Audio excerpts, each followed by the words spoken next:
Alright guys, welcome back to the channel. My name is Highruler and today's video is going to be talking about Suicide Squad. Now, today's video is going to be kind of doing what everyone else is doing and talking about the game itself from the perspective of if this game is dying or not. And the reason for that is because everyone just wants to talk about that.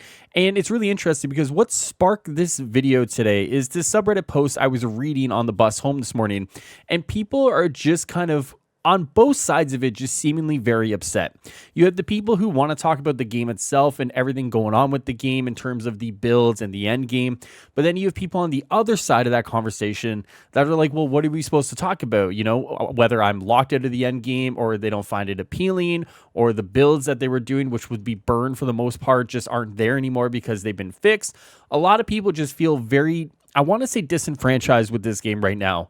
And it's really interesting from that perspective because a lot of what people are talking about with regards to Suicide Squad is whether the game is dead. Paul Tassi has put out a tweet recently looking at the Steam player numbers of Suicide Squad, and in that comparing it to many other games which he's done, of course, one of those being Marvel's Avengers. And if you look here on the Google Trends, it seems like the interest in the game has died down as well. So what does this all mean for the game long term? Well, I think Paul Tassi and I would disagree that the year of content is secured. He would argue that with the way the game is going, it feels like they may abandon the game early. I don't necessarily think that's the case. I think maybe some of the later seasons may get scaled down if it continues this way.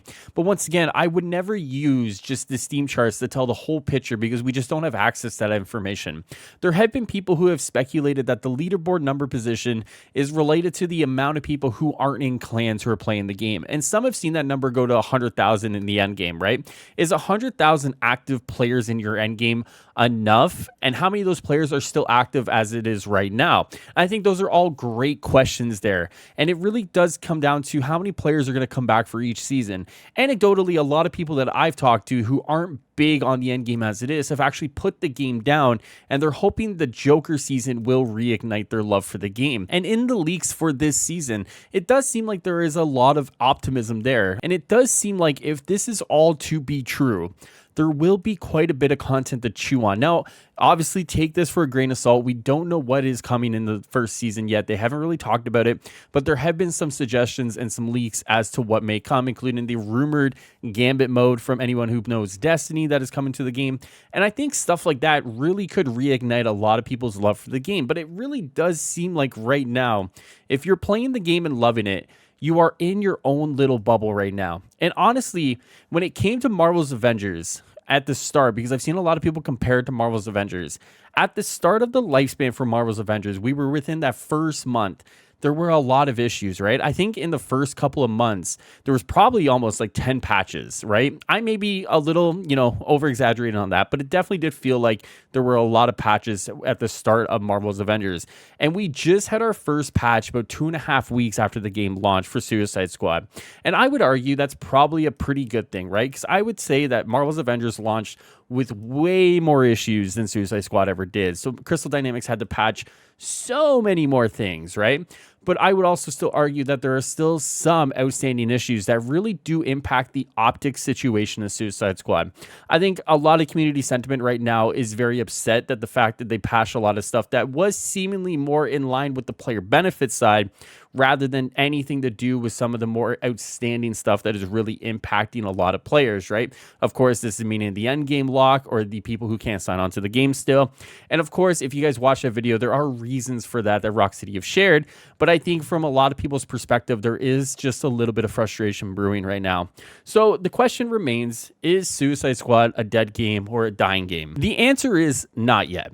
Because when we talk about game numbers and we talk about the interest in games, a lot of the time, the interest is never going to be just up, up, up, and straight across, right? Let's take, for example, the community manager of Power World, who has responded to a lot of people claiming that their game is dead, right? For anyone who doesn't know, Power World is this interesting monster taming, monster catching game that took the world by storm. It hit millions of people on Steam as well as millions of people on Xbox, but those numbers, as you guys may have expected, have gone down.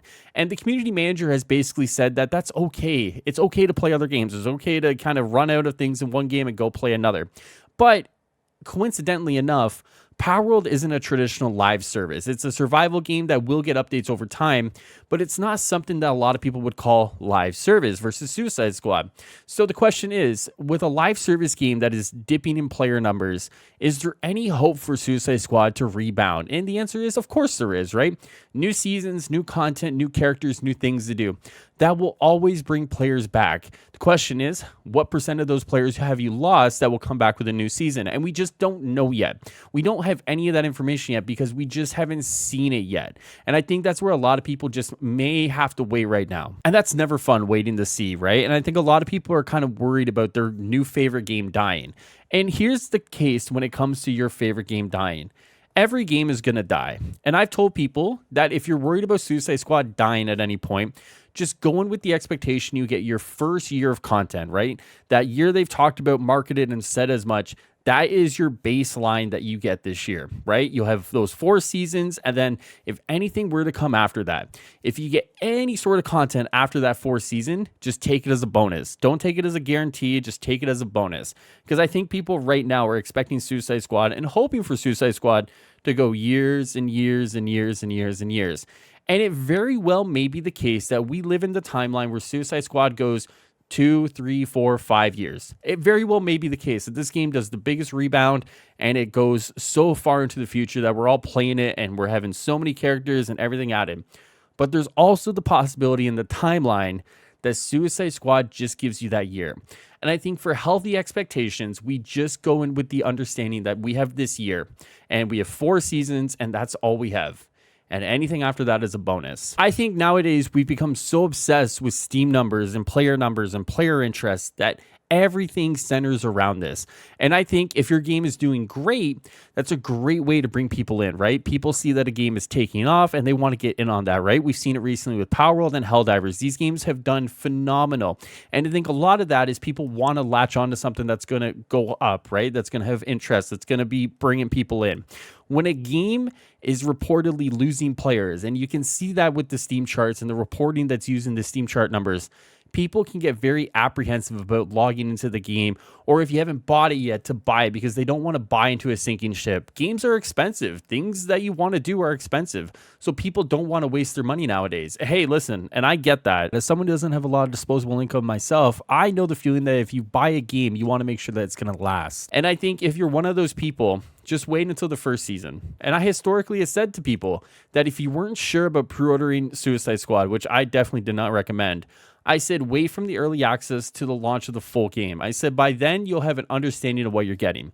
And if you're still kind of unsure with everything going on with this game, just wait until the 1st season. See what kind of content we get. See what Joker is like. See what kind of features are coming with the 1st season, and then make that informed purchase. It's too early to tell if Suicide Squad is dying or is a dead game.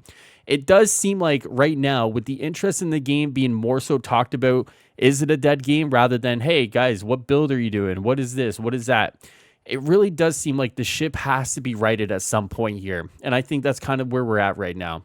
It does seem like community sentiment is at an all-time low. And honestly, I didn't expect it to be this close into the launch of the game. I expected community sentiment to be kind of low, maybe after the 1st season, right? I figured people would still be on that honeymoon phase. But I think the bugs and the issues related to people not being able to sign in or people not being able to play the endgame content, and then the optics of the 1st patch have really soured a lot of people. Of course, people weren't necessarily going to like the endgame structure. I think that was very apparent with the way they did it. But I think right now we're at an interesting confliction point where people are going to be like, is this something I want to stay with, right? And there are going to be a lot of cool games to come out this year. So player numbers are obviously going to fluctuate. But I think right now we're at an interesting point in time where if the 1st season and what they have for their seasonal model doesn't pull a lot of people back in, it's really going to be an interesting year to see what they do to kind of bring people in who didn't play the game at the start and how to bring those people back who may have picked up the game but don't want to pick it up for a further season. I'm still on board with Suicide Squad. I still want to play it, but it's a really interesting time right now to see everybody else talk about this game. I read the subreddit quite a bit. I don't really post there, but I think a lot of the time it's really interesting to see where people are at, because I think while the subreddit is not obviously indicative of the entire player base, those are a lot of vocal people there, people who want to be involved. And I think what we've seen is that people who are vocal do like the game, as I've talked about before with the reviews on PlayStation, Steam, and Xbox. But I do like to see the subreddit because it does give me a different perspective of what people are saying. And it seems like right now people are very upset with the state of the game. And that's really all it comes down to. It's not a dead game, but it's a game that is at an interesting point in time, so close after launch. And it would be really interesting to see what's going to happen with Rocksteady's direction of this game. If anything, hey, we're not Skull and Bones, right? And that's a very interesting subreddit with a very interesting community right now. And hey, we're not them, but we may be, but we're not right now. So with that being said, guys, enjoy the rest of your day and night. If you want more Suicide Squad videos, news, opinions, whatever you guys want, make sure you subscribe to the channel, like the video, leave a nice little comment, and I'll see you guys next time.